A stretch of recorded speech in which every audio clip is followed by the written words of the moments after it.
مفتی صاحب کے official channel مفتی طارق مسعود speeches کو سبسکرائب کریں۔ میں پشاور میں تھا، ہمارے ایک دوست پٹھان تھے، بوڑھے۔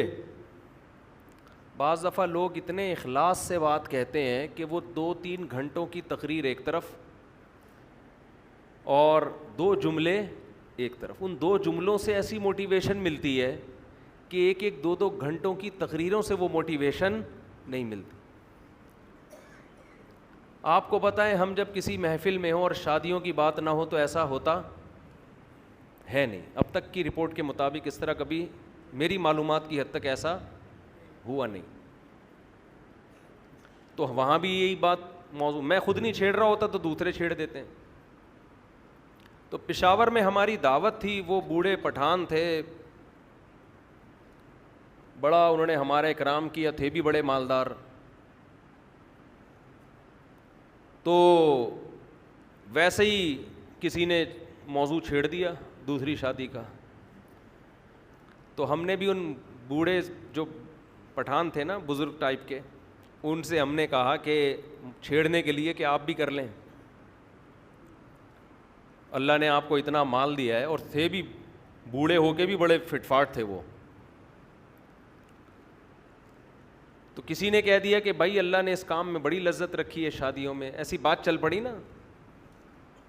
کسی نے کہا کہ نہیں جی لذت جو ہے وہ بکرا کھانے میں، کسی نے کہا جی مرغے پھوڑنے میں، ہر آدمی کے اپنے مزے ہیں۔ کسی نے کہا کہ جی انڈیا پاکستان کا میچ دیکھنے میں۔ وہ بزرگ نے بڑی زبردست بات کی، مجھے کہنے لگے مولوی صاحب لذت اللہ نے صرف 2 چیزوں میں رکھی ہے، لذت اللہ نے صرف بولو 2 چیزوں، ایک اپنی راہ میں لڑنے میں اور ایک روزہ افطار کرنے میں۔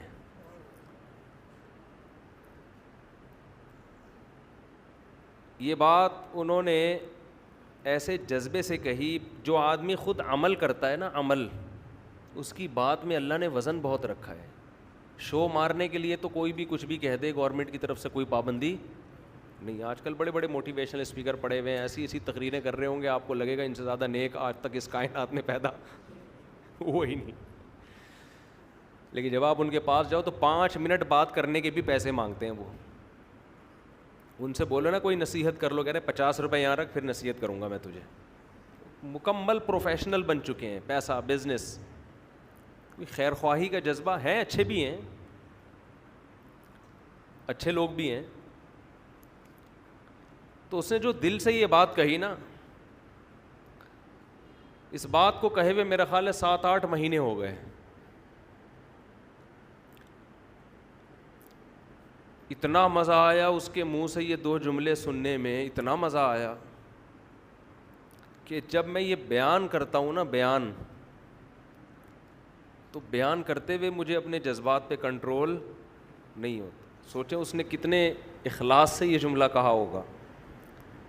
اس کی ساری عمر لڑائی میں گزری ہے، ساری عمر۔ اس نے کہا مزہ اللہ نے کس میں رکھا ہے؟ صرف 2 چیزوں میں، ایک خدا کی راہ میں لڑنے میں، دوسرا روزہ افطار کرنے میں۔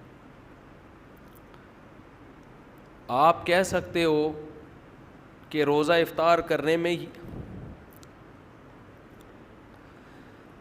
جو لذت ہے وہ کھانے پینے کی لذت ہوگی۔ میرے بھائی کھانے پینے کی لذت ہر بھوکے کو حاصل ہوتی ہے، کھانے پینے کی لذت ہر بھوکے کو، بولو، یہ تو انگریز کو بھی ہوتی ہے، بھوک کے بعد اس کو کھانا ملے گا، اس کو بھی بڑا مزہ آئے گا۔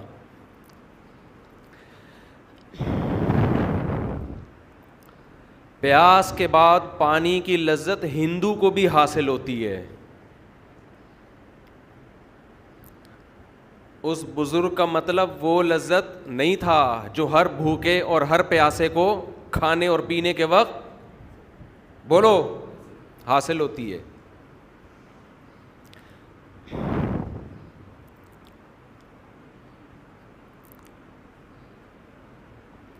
یہ جو روزے دار کو افطاری کے وقت لذت حاصل ہوتی ہے،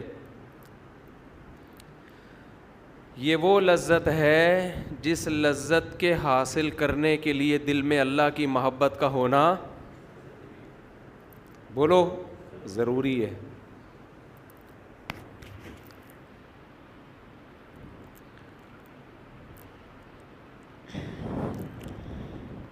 انسان کو یہ احساس ہوتا ہے افطاری کے وقت،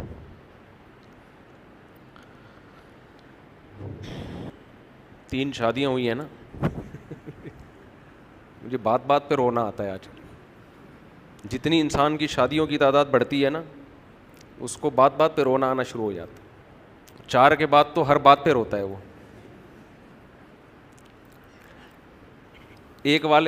کسی نے کہی، میں نے سنا کہ وہ ایک آدمی کی 40 سال عمر ہو گئی، اب تک شادی نہیں ہوئی۔ کسی نے کہا کیوں نہیں ہوئی؟ کہہ رہے ہیں اس کو کسی بزرگ کی دعا لگی ہے۔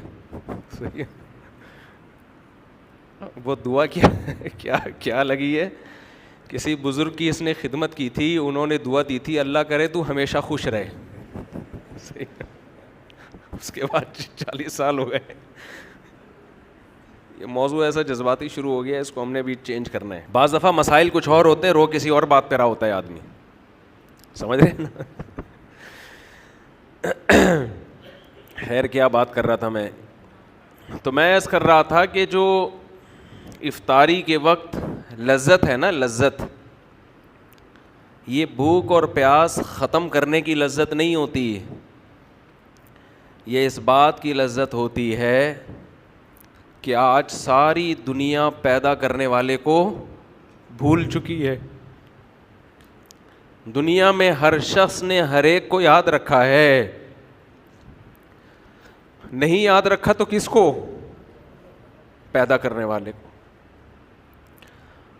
آج شادیوں میں مکس گیدرنگ ہوتی ہے نا، آپ ان سے کہیں سیپریٹ انتظام کر لو، لڑکیوں کو ادھر کر لو، مردوں کو ادھر کر لو، درمیان میں ایک چادر کھینچ لو، کیا جا رہا ہے؟ کچھ اس میں پیسے لگتے ہیں زیادہ ہے بھائی، لیکن ایسے مذاق اڑائیں گے آپ کا، ایسے بات کریں گے، ابے یہ مولویوں نے اتنا مشکل بنا دیا، ابے کیا ہو گیا؟ یار آپ کی نظر میں ہر قانون کی ویلیو ہے۔ حکومت نے لا بنایا 10 بجے ہال بند ہو جائیں گے، آپ 10 بجے بتیا بجھاتے پھر رہے ہو۔ آپ اپنے باپ کو ناراض نہیں دیکھ سکتے شادی میں، اپنے بھائی کو ناراض نہیں دیکھ سکتے، لڑکی والے ہو تو لڑکے والوں کو ناراض نہیں ہونے دو گے، لڑکے والے ہو تو لڑکی والوں کو ناراض نہیں ہونے دو گے۔ جس خدا نے بنایا ہے، جو پیدا کرنے والا ہے، جس نے یہ نعمتیں دی ہیں، وہ آپ کو دعوت کرنے سے منع بھی نہیں کر رہا، وہ یہ بھی نہیں کہہ رہا کہ آپ نے یہ کھانا ہے یہ نہیں کھانا، سب چیزیں حلال کر دی اس نے اس دعوت میں۔ وہ صرف اتنا کہہ رہا ہے کہ کیا کر دو، بیچ میں پارٹیشن کر دو، لیکن آپ کے جو نہیں رینگتی، آپ ٹس سے مس ہونے کے لیے تیار نہیں ہو۔ اتنی سی بات وہ کہہ رہا ہے کہ بھائی درمیان میں کیا کر دو، پارٹیشن کر دو، آپ کہہ رہے ہو نہیں کریں گے۔ مجھے ایسے موقع پہ شعیب علیہ السلام کا کلام یاد آتا ہے۔ شعیب علیہ السلام نے جب اپنی قوم کو سمجھایا نا خدا کی نافرمانی چھوڑو، تو قوم جواب میں کیا کہتی ہے کہ لولا رہتک لرجمناکا، تو ہمارے خاندان کا آدمی ہے، ہماری قوم کا آدمی ہے، ہماری زبان ہی ہے تیری، قوم بھی ایک ہے، اس وجہ سے ہم نے تجھے چھوڑا ہوا ہے، ہماری قوم کا نہ ہوتا مار دیتے تجھے جان سے۔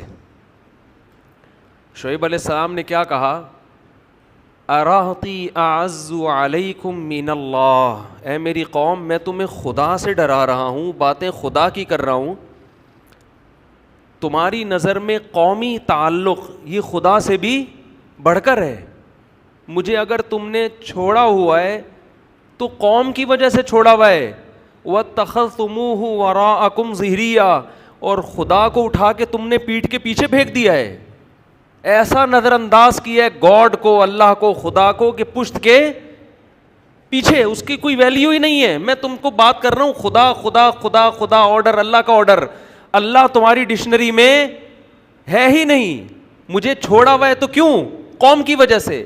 اگر کہہ دیتے کہ اے شعیب ہم تو چونکہ نام خدا کا لیتا ہے اس لیے ہم تیری رعایت کر رہے ہیں, قوم بھی ہے لیکن ساتھ میں نام تو اللہ کا لے رہا ہے اس لیے ہم تجھے کچھ نہیں کہہ رہے, تو خوشی ہوتی مجھے. اس اللہ کا تمہاری ڈکشنری میں کوئی تذکرہ ہے ہی نہیں. آج شادی بیاہ میں دیکھ لینا, ہر جگہ یہی ہو رہا ہے. جہاں اللہ کی بات خواتین کو بتاؤ بھائی اسلام میں عورت کے لیے حیا پسندیدہ ہے. میں نے بیان کیا تھا نا کہ خواتین موٹر سائیکل پر مردوں کی طرح نہ بیٹھیں, تھوڑا سمٹ کے بیٹھیں.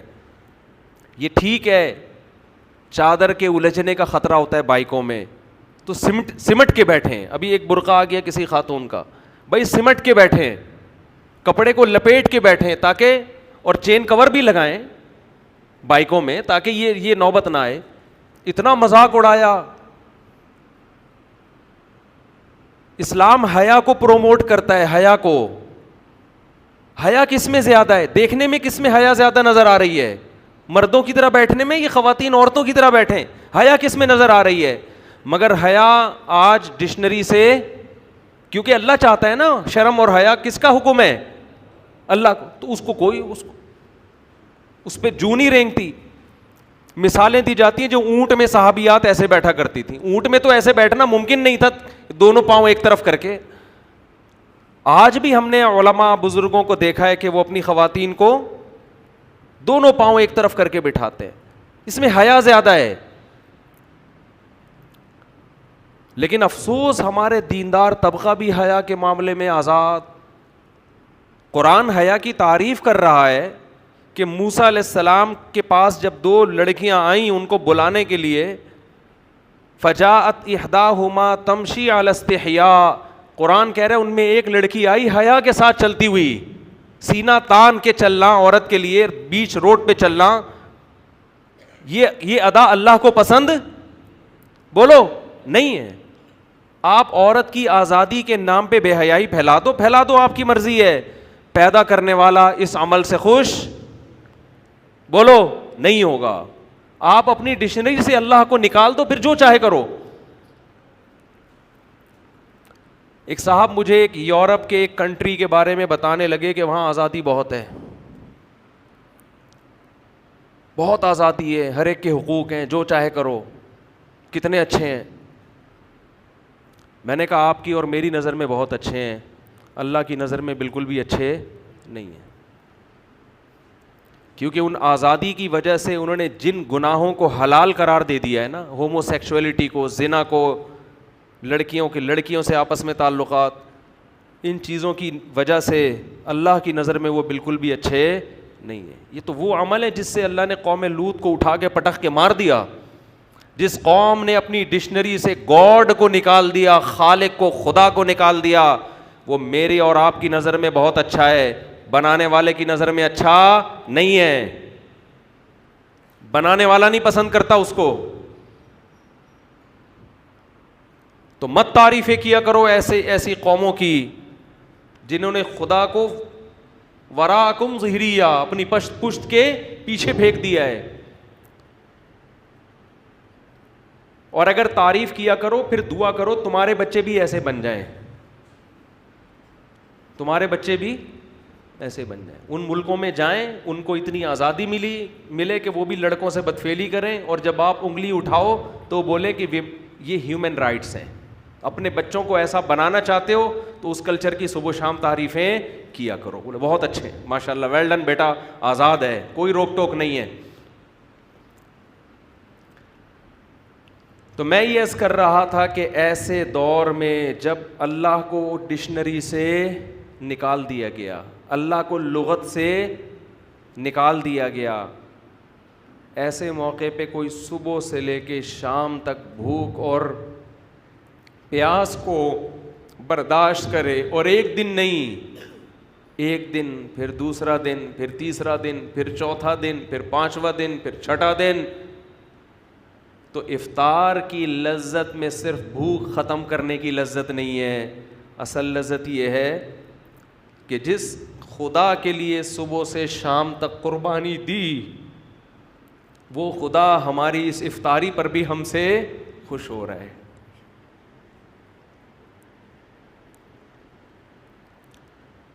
وہ ہمیں کھاتا دیکھ کے خوش ہو رہا ہے. تبھی تو ہمارے نبی صلی اللہ علیہ وسلم یہ دعا پڑھتے تھے, کیسی پیاری دعا, ذہب الظما, شدید پیاس کے بعد جب روزہ افطار ہو, فرماتے تھے نبی صلی اللہ علیہ وسلم کتنی لذتیں اللہ نے دے دی. ذہب الظما, فرماتے پیاس چلی گئی. شدید پیاس میں آپ پانی پیتے ہیں, کیسا سکون ملتا ہے. ذہب الظما, پیاس چلی گئی. وابتلت العروق, رگیں تر ہو گئیں. سارا دن انسان بھوک اور پیاس کی وجہ سے کیسا خشک ہو جاتا ہے, سوکھ جاتا ہے. آپ نے دیکھا ہوگا افطاری کر کے جب لوگ نماز میں آتے ہیں چہروں پہ کیسی رونق بحال ہو جاتی. عصر میں نمازیوں کی حالت دیکھا کریں اور مغرب میں دیکھا کریں, زمین اور آسمان کا فرق ہے, کیسی چہروں پہ رونق آتی ہے. ذہب الظما, فرمایا پیاس چلی گئی. وابتلت العروق, رگیں تر ہو گئیں. یہ مادی نعمت ہے. اور آگے فرماتے وثبت الاجر انشاء اللہ, اور اللہ نے چاہا تو صبح سے لے کے اب تک اللہ کے لیے جو ہم نے قربانی دی ہے وہ اجر ہمارا ثابت ہو گیا. وہ اجر اللہ نے اپنے ہمارے اعمال میں لکھ دیا. مزے ہی مزے, لذتیں ہی لذتیں. ان لذتوں سے ہمارا لبرل طبقہ, دنیا دار طبقہ اور غیر مسلم بولو محروم ہے. یہ لذت اس کو حاصل نہیں ہے. وہ بھی بھوکے رہتے ہیں ڈائٹنگ کرنے کے لیے, کولیسٹرول ختم کرنے کے لیے. ان کو ان کے ٹرینر نے کہا ہوتا ہے کہ ایک ٹائم کے کھانے کا ناغہ کر دو. اس بھوک کے بعد جب وہ کھاتے ہیں ان کو وہ لذت محسوس نہیں ہوتی جو ہمیں افطاری کے وقت محسوس ہوتی ہے. افطاری میں اللہ نے صرف جسم میں سکون نہیں رکھا بلکہ افطاری کے وقت اللہ نے روح کا سکون رکھا ہے, روح میں. یہی لذت اللہ نے سحری میں رکھی ہے. سحری کا وقت ایک ایسا ٹائم ہے جس وقت دنیا کی کوئی قوم نہیں کھاتی. کبھی نہیں دنیا میں سنا ہوگا آپ نے اس ٹائم پہ لوگ کھانا کھا رہے ہو, کبھی سنا ہے بھائی کہ جیپنیز صبح 4 بجے اٹھ کے کھانا کھاتے ہیں؟ کبھی سنا آپ نے؟ اگر سنا ہے تو بول دیں ہاں سنا ہے, نہیں سنا تو تھوڑا گردن ہلا دیں. کبھی سنا آپ نے؟ کھانے کا ٹائم نہیں ہے, یہ کہیں بھی نہیں دنیا میں کھایا جاتا. نہ امریکی کھاتے ہیں, نہ جاپانی کھاتے ہیں, نہ چائنیز کھاتے ہیں, نہ ہندو کھاتے ہیں, نہ سکھ کھاتے ہیں. اللہ کو یہ ادا پسند آتی ہے کہ جہاں لوگوں نے میرا نام لینا چھوڑ دیا, ہر جگہ نفس پرستی. اب تو لوگ حکومت سے مطالبہ بھی صرف مہنگائی, صحت, ان چیزوں کا کرتے ہیں. اسلام کا مطالبہ کرنا بھی چھوڑ دیا. پہلے ہمارے سیاسی لیڈر اسلام کا نام لیتے تھے, مجھے ووٹ دے میں اسلام کو نافذ کروں گا. اب ہمارے سیاسی لیڈروں نے اسلام کا نام لینا چھوڑ دیا. ان کو پتہ ہے اسلام کے نام پہ ووٹ نہیں ملے گا, ووٹ ملے گا مہنگائی کے نام پہ, آزادی کے نام پہ. تو ایسے دور میں جب اللہ کو لوگوں نے اپنی کتابوں سے, اپنی ڈکشنری سے نکال دیا, تو نبی صلی اللہ علیہ وسلم نے فرمایا کہ اللہ اور اس کے فرشتے صبح سحری کھانے والوں کے لیے پر رحمت بھیجتے ہیں. فرشتے رحمت کی دعا کرتے ہیں ان لوگوں کے پر جو صبح اٹھ کے, کیونکہ اللہ کو یہ ادا بھی اپنے بندوں کی پسند آتی ہے کہ دنیا میں کوئی قوم اس ٹائم پہ کھانا نہیں کھاتی اور میرے نیک بندے صبح اٹھ کے کھا رہے ہیں. کیوں؟ کس کا حکم ہے؟ اللہ کا حکم ہے. کلوا واشربوا حتی یتبین لکم الخیط الابیض من الخیط الاسود من الفجر. اللہ نے فرمایا کھاؤ اس وقت تک جب تک سفید دھاگا سیاہ دھاگے سے ممتاز اور جدا نہ ہو جائے, یعنی صبح صادق طلوع نہ ہو جائے. ثم اتموا الصیام الی اللیل, پھر غروب آفتاب تک اس روزے کو مکمل کرو. اے اللہ بہت مشکل حکم ہے, پوری روٹین تو نے ہماری چینج کر دی. اللہ نے تسلی دی, ایام معدودات, پورے سال کے لیے نہیں کہہ رہا, گنے چنے دن ہیں, گنے چنے انگلیوں پہ گن سکتے ہو, اس سے زیادہ تمہیں میں مکلف نہیں بنا رہا. ویسے بھی آپ کی جنرل نالج کے لیے پاکستان میں 15 سال سے روزے 29 ہی ہو رہے ہیں. 30 روزے میری اور آپ کی نسلیں نہیں دیکھیں گی, مجھے تو ایسا ہی لگتا ہے. 2006 سے میں نوٹ کر رہا ہوں, اس سے پہلے کا مجھے یاد نہیں. یہ 2022 ہے, 2007 سے لے کے 2021 تک, اب 22 چل رہا ہے نا, یہ کتنے سال ہو گئے؟ 14 سال. ایک دفعہ بھی رمضان 30 کا نہیں ہوا ہے. یہ خود ایک بہت بڑا سوالیہ نشان ہے, سمجھتے ہو؟ ایک نشان ہے یہ کیا ہو رہا ہے مارکیٹ میں. محرم کبھی 30 کا ہوگا, کبھی منفی باتیں کرنے کا کوئی فائدہ نہیں ہوتا, لیکن بعض دفعہ آدمی اپنے جذبات کا تو اظہار کر سکتا ہے نا. محرم کبھی 29 کا ہوگا, کبھی 30 کا. سفر کبھی 29 کا, کبھی 30 کا. ربیع الاول کبھی 29 کا, کبھی 30 کا. 14-15 سال ہو گئے, رمضان 30 کا ہو کے نہیں دے رہا. ماہر فلکیات بعض دفعہ کہہ دیتے ہیں کہ ناممکن ہے کہ 29 ہوں, ہاں ناممکن ہے کہ 29 کو چاند نظر آئے, پھر بھی 29 ہی کا ہوتا ہے. الحمدللہ یہ ایک نشان ہے سوالیہ ہلال کمیٹی پر, سمجھ رہے ہو؟ بہت بڑا سوال ہے یہ کہ یہ مارکیٹ میں ہو کیا رہا ہے. تو میں ایک پروگرام ریکارڈ کروانا تھا میں نے 30 نا, تو میں 29 کے بعد میں نے کہا بس وہ پورے رمضان چلے گا نا, تو انہوں نے کہا 30, اگر 30 ہو گئے, میں نے کہا کسی کا باپ بھی پاکستان میں 30 روزے نہیں کر سکتا, تو 29 ہی ہوں گے. ٹھیک ہے, معذرت کے ساتھ ایسی گندی گندی باتیں بھی بعض دفعہ انسان کر لیتا ہے, لیکن یہ ہے ایک بڑا مسئلہ ہے یہ. تو لیکن بہرحال جو کمیٹی کا اعلان ہو آپ نے فالو اسی کو کرنا ہے. ایسا نہ ہو کہ سب عید منا رہے ہوں اور آپ روزہ رکھ کے بیٹھے ہوئے ہوں. ہم بھی جو, کیونکہ گورنمنٹ کا جو فیصلہ ہوتا ہے ماننا پڑتا ہے. بنے کیوں کر جو ہو سب کار الٹا, ہم الٹے بات الٹی یار الٹا. خیر کہاں اچھی اچھی باتیں چل رہی تھیں, پھر یہ بیچ میں کچھ باتیں غلط آ گئی. بس جلدی سے سمیٹ کے ختم کرتا ہوں, بس 2 منٹ میں ختم کرتا ہوں. رمضان کے حوالے سے بات تو رمضان کی چل رہی تھی نا. تو میرے بھائی روزہ رکھو پابندی کے ساتھ, اسے جرمانہ سمجھ کے مت رکھو, پینلٹی سمجھ کے مت رکھو. اللہ کی محبت پیدا کرو اپنے اندر, اللہ کی محبت میں بھوکا پیاسا رہنا سیکھو. اور میں تو کہتا ہوں نفلی روزے بھی رکھا کرو, کچھ نفلی بھی رکھا کرو. غنیمت ہے, فرض رکھ لیں بڑی بات ہے, لیکن نفلی کا بھی عادی بناؤ.